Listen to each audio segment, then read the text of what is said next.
მოგესალმებით, კიდევ ერთხელ გეტყვით რომ დღეს ვსაუბრობთ რამდენიმე განსხვავებულ თემაზე. პირველ რიგში გეტყვით რომ განაცემის ძირითადი ნაწილი სტუმრის ნაწილს რაც შეეხება დაეთმობა ბათუმის მერის მიერ გამართულ შემაჯამებულ ღონისძიებას და გვეყოლება სტუდიაში სტუმარი. მანამდე ვნახოთ რეპორტაჟი, რომელიც ჩვენმა განაღებულმა ჯგუფმა ბათუმში გადაიღო და ეხება ბათუმელ სამ მებრძოლს და ბათუმის საბრძოლო აკადემიას, სამი სხვადასხვა მებრძოლი, რომელიც ჯერჯერობით ჩინურ საბრძოლო ორგანიზაციაში გამოდის. ზურაბ იასამიძის მიერ მომზადებული რეპორტაჟი ვნახოთ და შემდეგ გადავალთ განაცემის ძირითად თემაზე.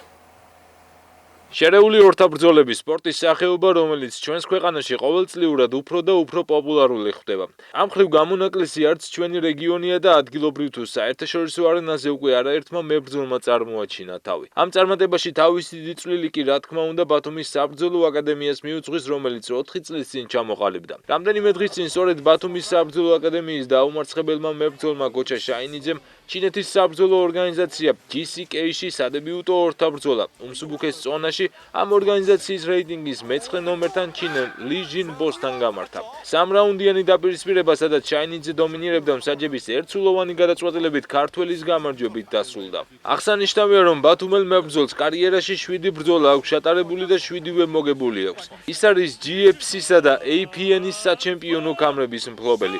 როგორც სპორტსმენი ჩვენთან საუბრისას ამბობს მისი უახლოესი მიზანი ყველაზე პრესტიჟულ საბრძოლო ორგანიზაციაში UFC-ში თავის დამკვიდრებაა. რაც შეეხება ბრძოლას, ბრძოლის ხარისხი ყოფილი ვარ. რა თქმა უნდა, ყოველ ბრძოლაში ველი რომ მოწინააღმდეგის დაფინიშება შემიძლია, იმიტომ რომ სტრესივად უფრო ფინიშერი ვარ. ამ ბრძოლაში მოწინააღმდეგის დაფინიშება ვერ მოახერხე, მაგრამ ან მეორე რაუნდის ბოლოს ძალიან ახლოს ვიყავი ფინიშთან. მაგრამ თავად რა თქმა უნდა გამარჯვება არის და თან ისეთი გამარჯვება, როცა მოწინააღმდეგე 3 რაუნდი დომინირებ, მაინც ძალიან სასიამოვნოა რა. ყველა მებრძოლის მიზანი არის რომ UFC-ში იბრძოლოს, ამ ორგანიზაციაში ბრძოლის აღძრებას აღარ განვიხილავ და ამ ზაფხულს ტარდება კონტენდერების სერია, რომლის სიაშიც ვიქნები მე, თუ მომეცემა შესაძლებლობა, რა თქმა უნდა, კონტენდერების სერიას ვიჩხუბებ და გავხდები UFC-ის მებრძოლი რა. გოჩამ ძალიან კარგად იყო მომზადებული და რაც ყველაზე კარგი გააკეთა, ზიანის გარეშე შეასრულა მისი საბრძოლო გეგმა. ამავე დროს მაქსიმალური ზიანი მიაყენა მის მეტოქეს. ერთსულოვანი მსაჯების გადაწყვეტილებით გაიმარჯვა და შეიძლება ვთქვა, რომ მნიშვნელოვანი დარტყმა გოჩას ამ ჯგუფში არ გაუტარებია 15 წუთის განმავლობაში. პერსპექტივები ძალიან დიდი აქვს ამ სპორტსმენს.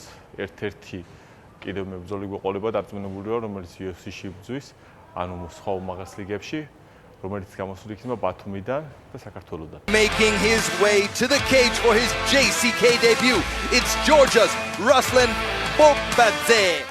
საერთაშორისო ასპარეზზე ბათუმის საბრძოლო აკადემიისთვის 2025 წელი გამარჯვებით რუსლან ბოლკვაძემ გახსნა. 25 წლის სპორტსმენი, რომელიც GFC-სა და APN-ის საჩემპიონო კამრების მფლობელია, სადებიუტო ბრძოლა ამჯერად ჩინურ ორგანიზაციაში GCK-ში ჩაატარა და აქტივში პირველი გამარჯვებაც ჩაიწერა. ბათუმელი მებრძოლი მსუბუქ ზონაში ამ ორგანიზაციის რეიტინგის მე-6 ნომერს იუჰან ჩანგს დაუპირისპირდა და მეტოქემ საჯთა ერთსულოვანი გადაწყვეტილებით დაამარცხა. ეს რუსლანისთვის შერეული ორთაბრძოლების კარიერაში საერთო ჯამში მე-10 გამარჯვება გახდათ. მომდევნო ორთაბრძოლას ბოლკვაძე 2 აგვისტოს ბათუმში IFC-ის 21 ივენტზე გამართავს. მეტოქის ვინაობა კი უახლოეს პერიოდში გახდება ცნობილი. რაც შეეხება საბრძოლო ორგანიზაციებთან ახალ კონტრაქტს, სპორტსმენი ამ დროისთვის რამდენიმე შემოთავაზებას განიხილავს. დიახ, ეს წელი ჩემთვის დაიწყო წარმატებულად. ჩემი დებიუტი ჩავატარე ჩინურ ორგანიზაციაში, აზიის წამყვანი ორგანიზაცია არის GCK, სადაც იმავე ორგანიზაციის მე-6 ნომერს შევხვდი, ძალიან გამოცდილ და ძალიან მაგარ ბიჭს. რა თქმა უნდა, 3 რაუნდის უპირატესობით დავამარცხე მეტოქე, მაგრამ ამ ბრძოლამ ძალიან ბევრი რამ მანახა, რომ ძალიან უფრო მეტი შრომა არის საჭირო უფრო თავდამაჯერებელი გამარჯვებისთვის. რაც შეეხება სამომავლო ბრძოლას, 2 აგვისტოს არის უკვე ჩემი ბრძოლა დაანონსებული IFC-ის ორგანიზაციაში, სხვათა შორის ჩვენს ქალაქში ჩატარდება, ბათუმში ჩატარდება და ამ სპორტის მოყვარულებს გირჩევთ, რომ არ გაუშვათ ეს შანსი ხელიდან. კოსმიეცი? ხო, ჯები. შემოვივითო. ოპა. აკადემიის წარმატებული სერიის გაგრძელება სულ მალე კიდევ ერთი დაუმარცხებელი მებრძოლი დავით ლორთქიბანიძე ეცდება. აკადემიის მესამე წარმომადგენელიც ჩინურ ორგანიზაციაში მსუბუქ ზონაში იბრძოლებს, თუმცა ის თავის ძალებს არა GCK-ში, არამედ ბრევში მოსინჯავს. ქართველი მებრძოლის მეტოქე 18 აპრილს ჩინელი რეი იან ვეი იქნება. ამ დროისთვის დავითი ფიზიკურ და ტაქტიკურ მომზადებას გადის და მოახლოებულ ბრძოლაში თავის გამარჯვებაშიც დარწმუნებულია. შემდეგი ბრძოლა მაქვს 18 აპრილს ორგანიზაცია ბრეივში. ტარდება ჩინეთში, მყავს ჩინელი მეტოქე. ჩინეთის მეოთხე ნომერია, საკმაოდ გამოცდილი და ძლიერი მებრძოლია. არის სტრაიკერი, დგომის მებრძოლი. და რა თქმა უნდა შესწავლილი ყავს მე და ჩემს გუნდს უკვე რამოდენიმე თვე ავემზადებით ამ ბრძოლისთვის. დიდი ხანია გვაქვს ჩანიშნული და ყოველდღიური ინტენსიური ვარჯიშით ჩვენ მივდივართ ნაბიჯ-ნაბიჯ წინ. ამ ორგანიზაციაში ჩემთვის დებიუტია. მინდა კარგად წარმოაჩინო ჩემი თავი, ჩვენი გუნდი, ჩვენი საქართველო, რა თქმა უნდა და რა თქმა უნდა გალიაში შევდივარ გასამარჯვებლად და დროზე ადრე დასასრულებლად. ლიგა ბრეივი არის ერთ-ერთი წამყვანი ლიგა მსოფლიოში და ამ ლიგამ აიყვანა პირველი აჭარელი, პირველი ბათუმელი მებრძოლი ეს ბრეივის ორგანიზაციაში დავით ლორთქიბანიძე აიყვანა მის დომინანტური და ძალიან ძლიერი სტილისთვის და ამ წოლათა კატეგორიაში შეგვიძლია ვთქვათ, რომ ძალიან დიდი პროსპექტი არის დავით ლორთქიბანიძე, ძალიან კარგი მომავალი არის, დაუმარცხებელი მებრძოლი არის, სუპერ დომინანტური. შეგვიძლია ამასაც ვთქვათ, რომ რაუნდი არ წაუგია მისი მთელი კარიერის განმავლობაში და აქაც მოლოდინი არის, რომ ძალიან დიდ დომინაციას განახორციელებს მეტოქისგან, რადგან ჩვენი მეტოქი არის ამავე შემთხვევაში მოძრავი კიკბოქსერი.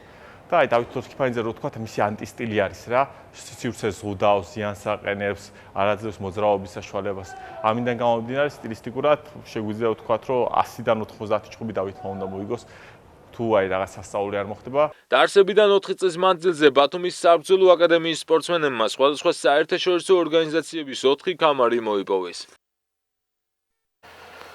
დავბრუნდით პირდაპირ ეთერში და როგორც გითხარით, საუბრობთ ბათუმის მუნიციპალიტეტის მიერ გამართულ ღონისძიებაზე, რომელიც გასულ კვირას გაიმართა და ერთგვარი შეჯამება იყო 2024 წლის ცნობილი მოვლენების გამო მოგეხსენებათ, როგორც აჭარის სპორტის დეპარტამენტმა, ისევე ბათუმის მუნიციპალიტეტის მერიამ დაგვიანებით ჩაატარეს შემაჯამებელი ღონისძიებები. მერაბ ქიძინიძე, ქალაქ ბათუმის მერიის განათლების, კულტურის, სპორტისა და ახალგაზრდობის სამსახურის უფროსია ჩვენთან ერთად. ბატონო მერაბ, მოგესალმებით, მადლობა სტუმრობისთვის. ვისაუბროთ აი ამ ღონისძიებაზე, რა თქმა უნდა, რომელიც ერთი კვირის წინ გაიმართა.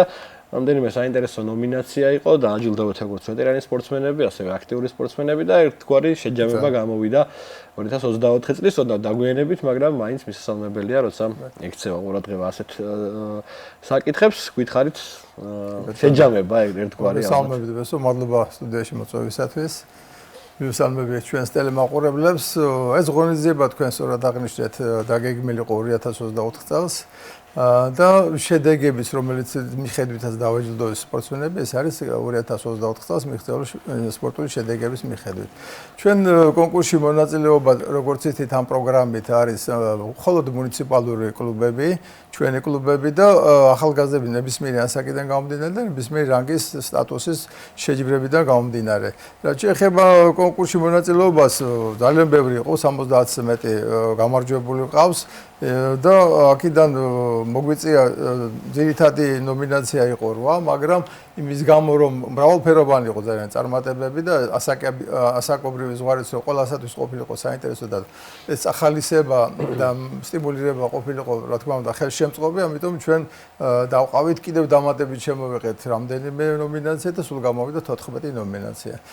რა თქმა უნდა, ძირითადი ეს იყო წლის სპორტსმენი და აქ არის ორი დასახელებული, ერთი ქალბატონი, ერთი მამაკაცი და როგორც ტრადიციულად ქალთა შორის პირველ ადგილზე წელსაც სალომე მელიამის სახელად თავი, მან მსოფლიო ფიდეს საჭადრო ოლიმპიადაში მიიღო მონაწილეობა და გუნდური მე-6 ადგილი აიღო, რა თქმა უნდა, ეს ძალიან მაღალი შედეგია.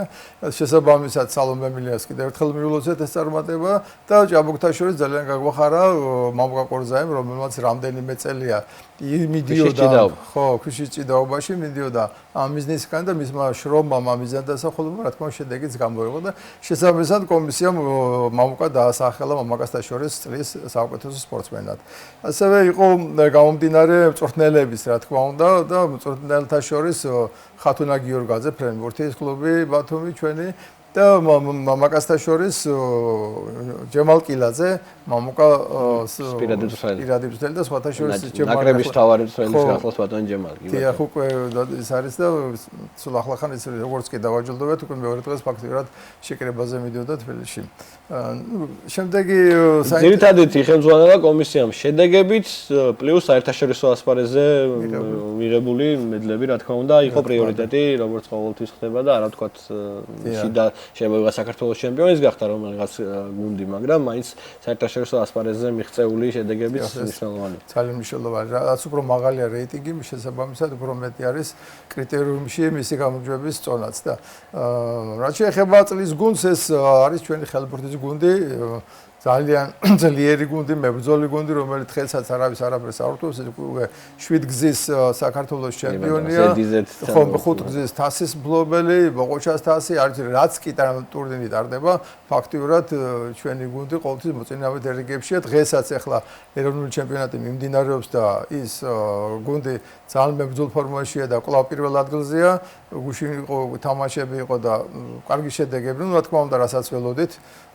პირველად არ იყოს გაგიჭირდებოდათ ისეთი რაღაც არის და რა ვიცი აქედან კიდევ მნიშვნელოვანი ის არის რომ ამ ნაკრებიდან ჩვენი გუნდიდან 3 მოთამაშე საქართველოს ნაკრებში იყო გამოძახებული ნაკრების ბირთვი არის 20 წლამდე ასაკის შორის და არის ძირითად გუნდშიც არიან და ესეც ძალიან მნიშვნელოვანია. რომელი ნომინაციების გამოყოფა შეიძლება კიდევ ვიცით რომ ვეტერანი სპორტსმენების მიმართ ყოველთვის აქვს ბათუმის მერიას საკმაოდ ისეთი დამოკიდებულება ვინ დაჯილდოვდა ვეტერანებში ეგეც ვეტერანებში ჩვენ მყავს 60+ ზემოთ არის ესეთი ასაკი ეს არის ის ხალხი რომელიც ძალიან მონდომებულია ძალიან გვაწუხებს რომ ყოველთვის არიან აქტიურები რომ დაგვაფინანსეთ ხან დარდის თამაშია ხან დარცის არ თამაშია ეს ადამიანები ყოველდღიურად შესანიშნავ მაგალითს გვაძლევენ რომ არეზარებათ ადგების ზღვაზე დადიან ბანაობენ ერთმანეთს ამხნევებენ და 40-ზე მეტი ადამიანია ვეტერანებში ჩაწერილი და არ შეიძლება რომ არ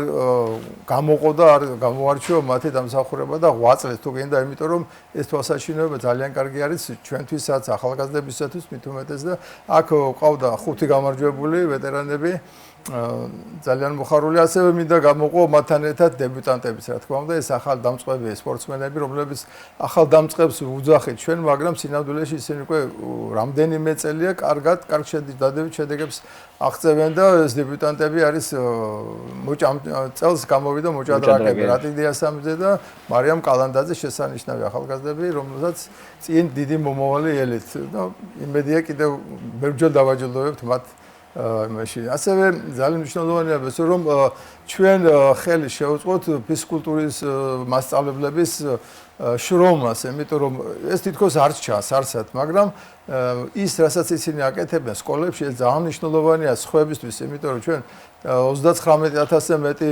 მოსწავლე ყავს, ასე ახალგაზრდები ყავს და ისინი ამას ყველანი ხედავენ, კომაგობენ, გულშემატკივრობენ და ეს გადამდები რაღაც არის. თუმცა ეს თუ კი ჩვენ კიდევ დავამატებთ ინფრასტრუქტურას, განვავითარებთ, უფრო მეტის შესაძლებლობები არის, მოთხოვნა ძალიან დიდია და ამიტომაც გამოვარჩიეთ 5 ფიზკულტურის მასწავლებელი, რომლებმაც სხვადასხვა ჩემპიონატებში შეჯიბრებებში მიიღეს მონაწილეობა და ძალიან კარგი შედეგები აჩვენეს სხვადასხვა სახეობის მიხედვით, სპორტის სხვადასხვა სახეობის მიხედვით.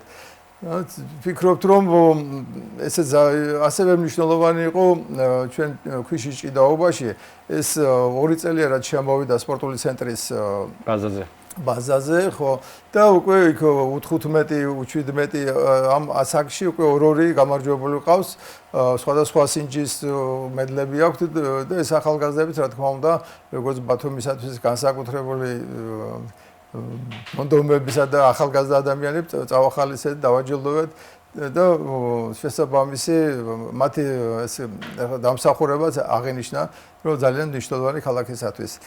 კი ბატონო.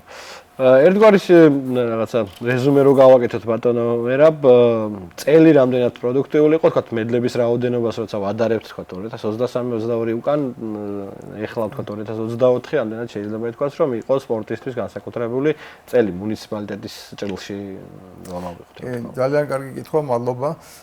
ყოველწლიურად იზრდება დაჯილდოებულ პირთა რაოდენობა. შარშამ ყავდა 56 წელს უკვე 65-ზე ავედით და ვფიქრობ, რომ ესეც კიდევ ყველა ვერ მოვიცავეთ. არის ძალიან კარგი შედეგებია ჩვენმა ქალთა ფეხბურთის გუნდმა ქვიშის ფეხბურთში საქართველოს ჩემპიონები გახდნენ, ასევე მამაკაცებიც თქვენ იცით რომ ახლა ტურნირებიც მოდის პორტუგალიაში და მიდიან ჩვენ ჯგუფში გამოდივართ და ძალიან დიდი მნიშვნელობა ენიჭება მათ აი ამას ვარჯიშებს ასევე ქალთა გუნდიც ჩართული არის, აქაც უნდა ჩატარდეს ტურნირი. წელს ბათუმში ასევე ძალიან დიდი ტურნირი ჩატარდება ნიჩბოსნობაში. შარშან თქვენ გააშუქეთ და ეს იყო ძალიან კარგად ორგანიზებული. 35 ქვეყანა ჩამოვიდა, სპორტსმენები 35 ქვეყნის და საუკეთესო შეფასებები მიიღო. წელსაც მოხდება კიდევ ერთხელ ამის დადასტურება, რომ ბათუმი მზადა ასეთი მაღალი რანგის შეჯიბრებების გამართვისათვის. ინტერესი ძალიან დიდია, ისეთი ორგანიზება იყო, რომ გაუგნებულიც იყვნენ, რომ ესეთი დახვედრა მათ არსად არ ხვედრიათ. და ამან რა თქმა უნდა მისი ინტერესი გააჩინა, მისი მიზიდულობა შექმნა და იმედი გვაქვს, რომ ეს ტურნირები ტრადიციულ ხასიათს მიიღებს. ხო, ეს ყველაფერი, თქვათ, რაც თქვენ ჩამოთვალეთ ახლა ბოლო ასპექტები, ეს არის ბათუმის სპორტული ცენტრის დამსახურებები, ძალებში თქვათ და მის ბაზაზე შექმნილი სხვადასხვა სექციები, რომლებიც მუშაობს. ნელა შეგვიძლია გადავიდეთ მაშინ უკვე ჩვენ გარდა დაჯილდოებისა იმ პროგრამებზე, რომელსაც მერია ხორციელებს ეს განმავლობაში, გარდა იმ 7 კლუბისა, რომელსაც ის ფინანსურად ინახავს, მოდი ასე ვიტყვი, და მის წარმატებაში შეაქვს წვლილი, პროგრამებიც საინტერესოა, თქვათ, წლიდან წლამდე. ხა ჩვენ მოვისმინეთ საინფორმაციო გამოშვებაში, რომ მუნიციპალიტეტის ბიუჯეტი კიდევ უფრო გაიზარდა. ამ შემთხვევაში, თქვათ, სპორტსაც თუ გადმოწუდება, მინდა გითხრათ. სპორტს ზოგადად აი ამ დამატებაში ბიუჯეტის ცვლილებაში ძალიან დიდი თანხა დაემატა სპორტის და სპორტის განვითარება. თქვენ იცით რომ შესანიშნავი ინფრასტრუქტურა ჩაბარდა და ეს გადმოეცა მუნიციპალიტეტს, ყინულის მოედანი, სადაც უკვე ჩატარდა ოლიმპიური თამაშები, შესანიშნავი ისტორიაში ასეთი შედეგი, რომელიც ჩვენმა გურგენიძემ მიიღო, ეს იყო საუკეთესო და ამას ყველა აღნიშნავს და თვითონ ის ორგანიზებაც იყო საუკეთესო, თვითონ ინფრასტრუქტურა არის უმაღლესი დონის სტანდარტებით გათვალისწინებული, შესაბამისად ამას მოვლა უნდა. და საჭირო იქნება ოპერატორები, ტექნიკის სპეციალისტები, რომლებიც ამას ჩაიბარებენ, მოვლიან და უფრო მეტად მოხდება განვითარება და ეს კიდევ არის ჩვენთვის საშუალება, რომ მაგალითად სპორტული ცენტრის ბაზაზე 600-მდე სპორტსმენი ირიცხება სხვადასხვა სექციების მიხედვით. და ნუ აქედან გამოყოფდით რა თქმა უნდა ფიგურულ ძიგანობას, ჰოკეის ჯგუფი ყავს, 2 ჯგუფია, ქვედა და ზემო ასაკი, ყავს წყალბურთის სექცია, ჭიდაობის, ქვიშის ჭიდაობის სექცია, ასევე გარდა იმისა, რომ ეს სპორტული საქმიანობა მიდის ინფრასტრუქტურაში, ასევე ჩვენ ჩავთვალეთ და უკვე მრავალი წელია კარგად აპელირებულია და კარგად მუშაობს ეზოს ფეხბურთი. თქვენ იცით რომ მასობრივი სპორტის თვალსაზრისით მასობრივი უკვე ის ბავშვი დღეს ახლა ისე იმდენი ინფრასტრუქტურა სამწუხაროდ არ აქვს, რომ მაგალითად მარცხანაში იქნება თუ აგერ 14 ადმინისტრაციულ ერთეულში ბავშვმა იქვე ადგილზე შეძლოს მომსახურების მიღება. ამიტომ თვითონ ჩვენ გადავწყვიტეთ რომ მწვრთნელები მივაბაროთ იმ უბნებს, ამ ხანაგობებს 24 მწვრთნელი, აქედან ქალბატონების ბევრი არიან და ესენი უკვე მიდიან ზოებში, იქ არის რა თქმა უნდა გუნჩოლებრივი სპორტული სექცია არის, ჩვეულებრივი აღრიცხვით, ფორმებით, სწავლებით, მას ემსახურებიან კვალიფიციური აღზრდელ პედაგოგები, სპორტსმენები, მწვრთნელები და შემდეგ ტარდება უკვე ამ უბნებს შორის ჩემპიონატი. აქ თქვენ ასევე იცით რომ არაერთხელ თქვა თქვენს გადაცემაში რომ ის ნიჭიერი ბავშვები რომლებიც აქ უკვე გამოჩნდება და მოხდება შენიშვნა თუ რამდენადაც შეიძლება გახდეს ის პერსპექტიული შემდეგ უკვე გადადის უფრო მაღალ დონეზე და რა თქმა უნდა ამას ძალიან დიდი მნიშვნელობა აქვს რომ ეს არის გარკვეულ სისტემაში მოვიდა ეს ყველაფერი ეს არ არის ერთჯერადი რაღაც ღონისძიება სისტემურია სადაც საფეხურები შეიძლება გახვიდე და მიაღწიოს შემდეგ უკეთეს საფეხურთა წარმატებას რა თქმა უნდა თქვენ ასევე გვაქვს ფუტზალის გუნდი ეს ახალი იმართულება მაგრამ მნიშვნელოვანი თუმცა ინფრასტრუქტურა ჯერჯერობით არაა საკმარისი ესეც ინფრასტრუქტურა შეება მაინც მუნიციპალიტეტის დონეზე გამოწვევად მოედნების რაოდენობა დიახ, იმიტომ რომ აიყურეთ ჩვენ ვახსენეთ რომ 40000-მდე ახალგაზრდაა და ამ 40 თუ კი ჩვენ იმ ინფრასტრუქტურას გადავიანგარიშებ, რომელიც არსებული არის, ხო, გამოდის რომ დაახლოებით 7 აი მაქსიმუმ 10000-მდე შეიძლება ამ ინფრასტრუქტურაში მოხდეს ბრუნვა ამ სპორტსმენების, მაგრამ ეს არ არის საკმარისი იმისათვის, რომ ყველამ შეძლოს მოსვლა და ყველა იქნას ჩართული ამ ჯანსაღი ცხოვრების წესის. ხო, შეიძლება რამდენიმე წლის წინ ეს ინფრასტრუქტურა საკმარისი ყოფილიყო, მაგრამ სპორტის მიმართ გაზრდილმა ინტერესმაც გამოიწვია ზოგადად ახალგაზრდობაში, მოსწავლეებში განსაკუთრებით.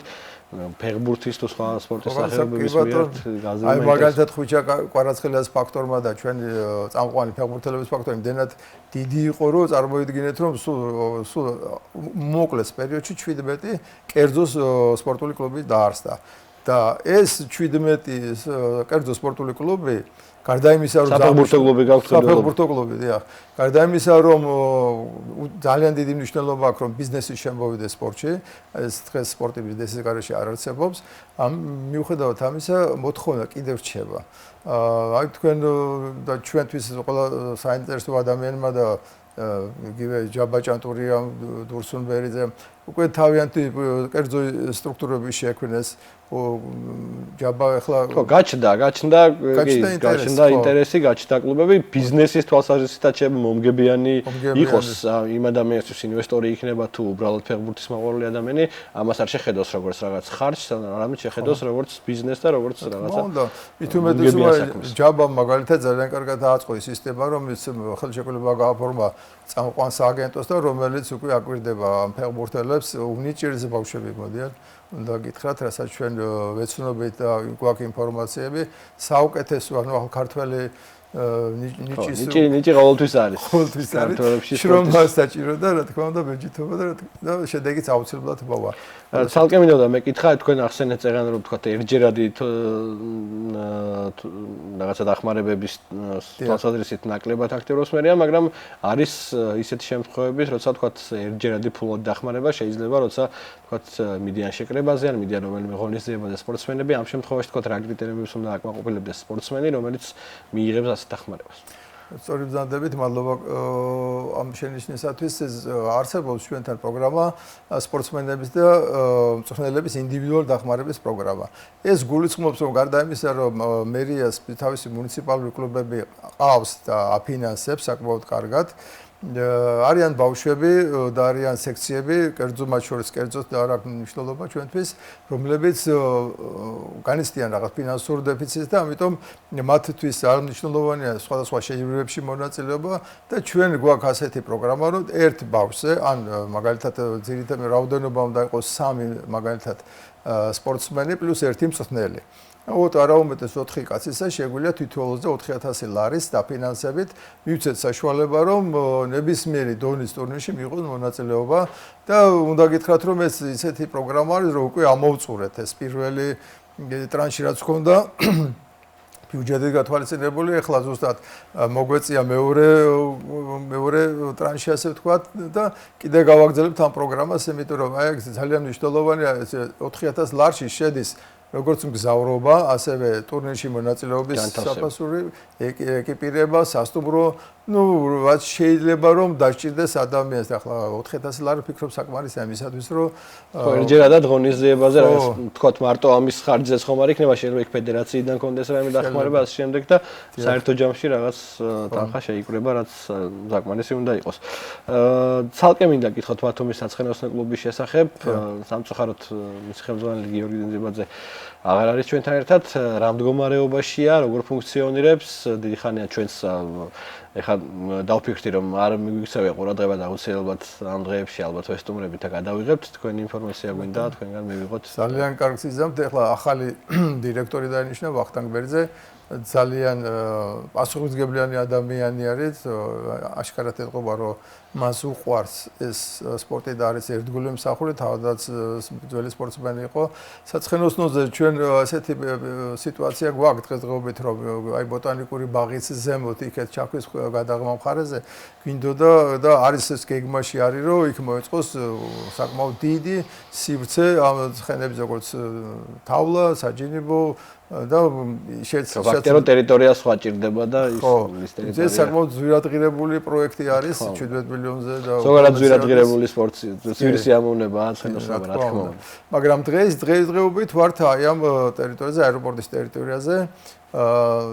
ყავს 11 ცხენი, საკმაოდ მაღალი კარგი ჯიშის ცხენები არის და უნდა გითხრათ რომ ძალიან დიდი არის დამთვალიერებელთა ნაკადი. ძალიან ბევრი და განსაკუთრებით ბავშვები, რომელთაც აინტერესებთ და ეს ძალიან ისეთი დადებითი მხარ ტენდენცია შენიშნება, რომ სულ უფრო მზარდი არის. აქ არა მარტო სამედიცინო დატვირთვაც აქვს, როგორც ვიცი. აქვს, რა თქმა უნდა, ცხენთან დაკავშირებით, როგორც ამბობენ სამედიცინო დასკვნის მიხედვით, 7-ზე მეტი რაღაც ავადმყოფობთან დაკავშირებული რაღაც სამკურნალო ურთიერთობები ხდება კომუნიკაცია ეს თვითონ ცხენთან ურთიერთობაც საკმარისად ის არის მნიშვნელოვანი იმიტომ რომ სულ სხვა რაღაცა ეს როგორც ბავშვი ისია და იცი იმახსოვრებს სუნითაც იმახსოვრებს აქვს ისეთი ფუნქციები ამბობს რომელიც შეიძლება რომ გამოყენებული იქნეს გამაჯანსაღებელი თვალსაზრისითაც ბოლოს მინდა კითხოთ ალბათ ყველაზე ახალი კლუბი და ჩვენი ერთ-ერთი მომავალი განაცემის თემა ესეც იქნება არის ქალთა საფეხბურთო კლუბი ბათუმი, რომელიც მეტნაკლებად ჩარშანაც კარგად გამოვიდა ჩემპიონატში, იმის გათვალისწინებით რომ მხოლოდ ადგილობრივი კადრებით იყო დაკომპლექტებული, წელსოდნავ შეიძლება შეიცვალოს მისი რაღაცა ფუნქციები, რამდენიმე ლეგიონერის დაემატა თუ არ ვცდები. ამ კლუბის შესახებაც რომ გვითხრათ, თქვათ, რა არის მისი განვითარების გეგმა და როგორ გესახება თქვათ სამომავლოდ ამ კლუბის ფუნქციონირება. სამომავლოდ, რა თქმა უნდა, კლუბი უნდა გადავიდეს უფრო მაღალ საფეხურზე, მაგრამ მერიამ გააკეთა ის, რაც უნდა გაიკეთებინა პრინციპში, იმიტომ რომ არ შეიძლება და ქალთა ფეხბურთი ყოფილიყო უყურადღებოდ. და იმ პირველ ეტაპზე, საწყის ეტაპზე მას სჭირდებოდა ის ორგანიზება, რაც გააკეთა მერიამ, ანუ შეკრა გუნდი, შექმნა, ასე ვთქვათ, სტაფი და ჩამოაყალიბა ერთ სტრუქტურად. უკვე თქვენ სწორი ბრძანეთ, კარგი შედეგები არის. ეს ნამდვილად დადებითი შედეგებია, მაგრამ როგორც ჩვენი ხელმძღვანელობა, რა თქმა უნდა, უფრო მეცი მოთხოვნა აქვს ხალხსაც და სწორიც იქნება მიდგომა სწორი, ამიტომ ჩვენ ამისათვის სჭირდება უფრო სხვა დამატებითი მუშაობის ორგანიზება, ეს იქნება როგორც ასაკობრივი ქვედა დონის შექმნა, ასევე განვითარების მიხედვით წელს ახლა დამატებაზე კიდევ დაემატა თანხები და იმედი არის რომ შევძლებთ ამ რთული მისიის შესრულებას. აქაც გამოწვევად რჩება წერან თქვენს მიერ ნახსენები ინფრასტრუქტურა, სავარჯიშო მოედანთან დაკავშირებული გარკვეული პრობლემები აქვს ამ გუნდს როგორც ვიცი და ინფრასტრუქტურაზე სერიოზული პრობლემები გვაქვს სერიოზული, იმიტომ რომ მოთხოვნა არის ძალიან მზარდი. ძალიან დიდი მადლობა ბატონ მერაბ სტუმრობისთვის, წარმატებებს გისურვებთ 2025 წლის შემაჯამებელ ღონისძიებაზე კიდევ ერთხელ გიხილავთ იმედია. მადლობა რომ იყავით ჩვენთან ერთად. დღეისათვის სტუმრის ნაწილში სულ ეს იყო, რაც გვინდა და გვეთქვა. წინ გელოდებათ, რა თქმა უნდა, მიმოხილვა ჩემი კოლეგა ლანა ჯაფარიძე შემოგვიერთდება ახლა და მოგვიყვება გასული უქმეების საინტერესო სპორტულ სიახლეებს. ლანა, მოგესალმებით. მოგესალმები ბესო, მივესალმები ჩვენს მაყურებელს. დღეს, როგორც ყოველ შაბათს, გასული უქმეების ყველაზე საინტერესო სპორტულ ამბებს მოგიყვებით. დინამო ბათუმი ეროვნულ ლიგაში წაუგებლად გამოსვლას განაგრძობს. გიორგი ჭიაბრიშვილის გუნდმა მეხუთე ტურის მატჩში ქუთაისის ტორპედოს უმასპინძლა და მეტოქე მინიმალური სხვაობით 1-0 დაამარცხა. შეხვედრაში ერთადერთი გოლი მეორე ნახევრის 49 წუთზე რევაზინჯგიამ გაიტანა. ამრიგად 4 ჩატარებული შეხვედრის შემდეგ დინამო ბათუმი სატურნირო ცხრილში 8 ქულით მეორე პოზიციაზე იმყოფება და ლიდერ იბერიას 2 ქულით ჩამორჩება. თუმცა უნდა აღინიშნოს, რომ ბათუმელებს 1 მატჩით ნაკლები აქვთ ჩატარებული. მომდევნო შეხვედრას შავიზღვისპირელები 1 აპრილს შინ დინამო თბილისთან გამართავენ. პირველ რიგში ულოცავ თლიან ბათუმს, თლიან სწავლა ფეხბურთელებს გამარჯვებას. ძალიან მნიშვნელოვანი გამარჯვება მოვიპოვეთ თან ქუთაისის ტორპედოს 13-ს. ძალიან მაგარია. მე ვფიქრობ, რომ თრომარას დავალება მომცა, ზედმიწევნად შევასრულე. მთლიანად გუნდს ზედმიწევნად შევაჩვენე და 3 ქულა მოვიპოვეთ. რასაც შევხედე, ჩვენ მზად არა ვართ ჯერ იმ დონეზე სათამაშოთ, აი მაგალითად დღეს დავეთანხმები მოწინააღმდეგე გუნდის მწვრთნელს, იმიტომ რომ ჩვენ თავს გადავახდით დღეს რა.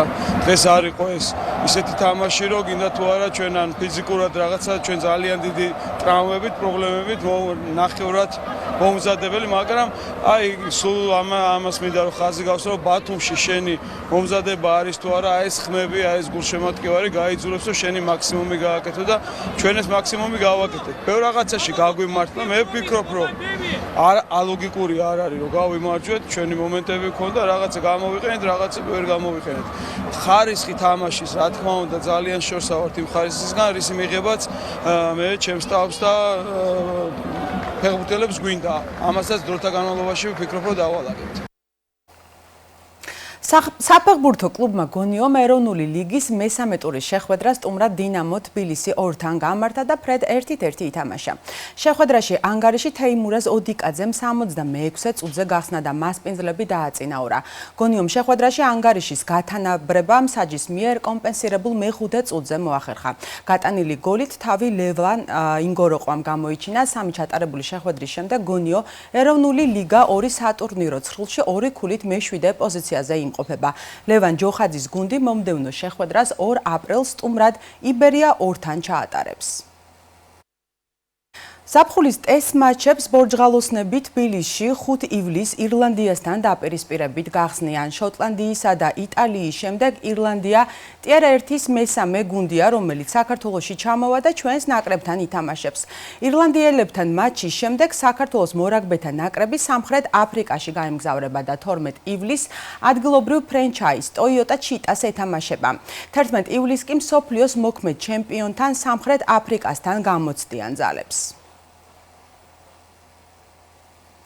საქართველოს ქალთა ეროვნული ნაკრები ერთა ლიგის მატჩებისთვის ემზადება. აპრილის სანაკრებო პაუზის ფარგლებში ირის ანტმანის გუნდი მალტას დაუპირისპირდება.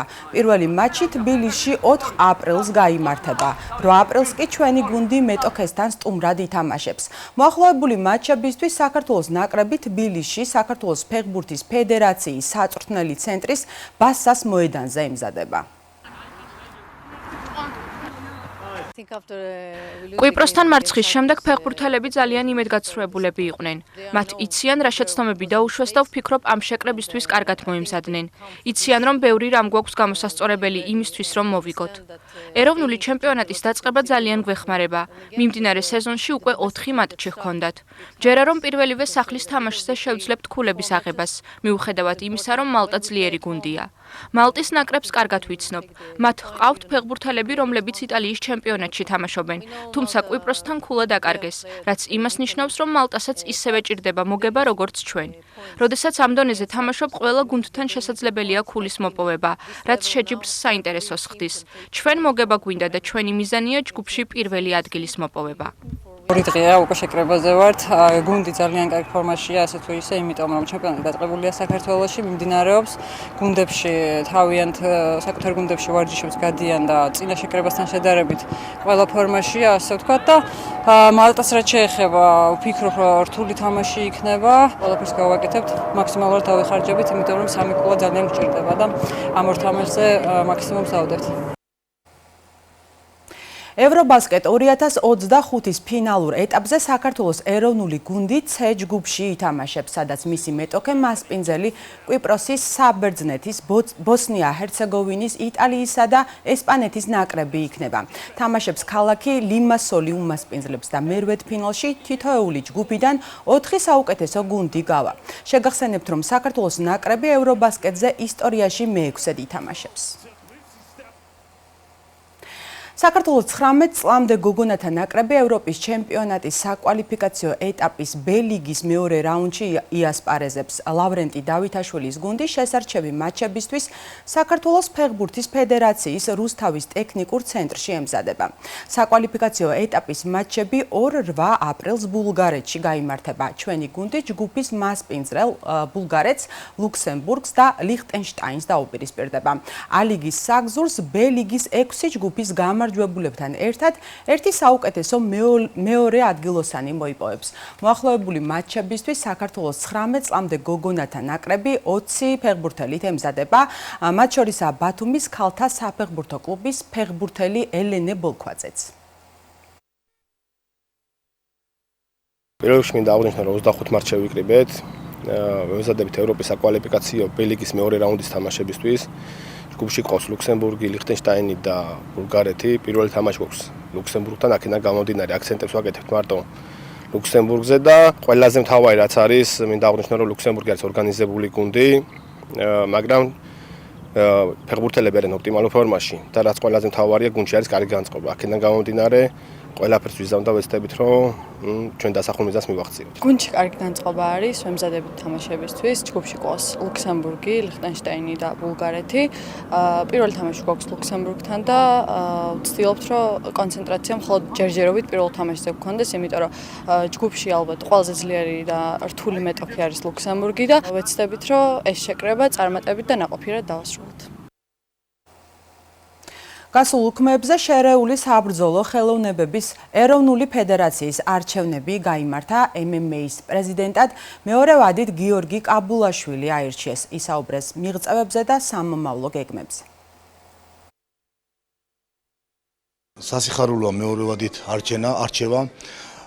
მოგეხსენებათ იქიდან გამომდინარე, რომ დავიმსახურე ალბათ ისევ ხელმეორედ მეორე ვადით ფედერაციის პრეზიდენტობა. მადლობა მინდა გადავუხადოთ თულ ჩვენ გუნდს, რომ ვამართლებ ამ ფედერაციის წინსვლას და განვითარებას. მზად ვარ, რომ ღირსეულად შევიტანო ჩემი წვლილი MMA-ის ფედერაციის განვითარებისთვის. მოგეხსენებათ ყველას, რომ ერთ-ერთი წარმატებული ფედერაცია MMA-ის ფედერაცია და კიდევ იმედი მაქვს, რომ 4 წლის განმავლობაში უფრო წარმატებული იქნება. მადლობა ყველას ნდობის გამოცხადებისთვის.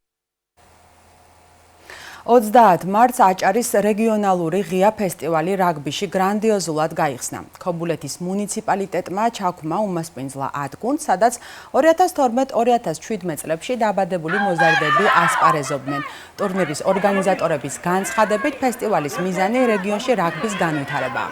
აქვე გეტყვით, რომ ფესტივალი საქართველოს რაგბის კავშირის, ასევე აჭარის სპორტის დეპარტამენტისა და ქობულეთის მერიის მხარდაჭერით გაიმართა.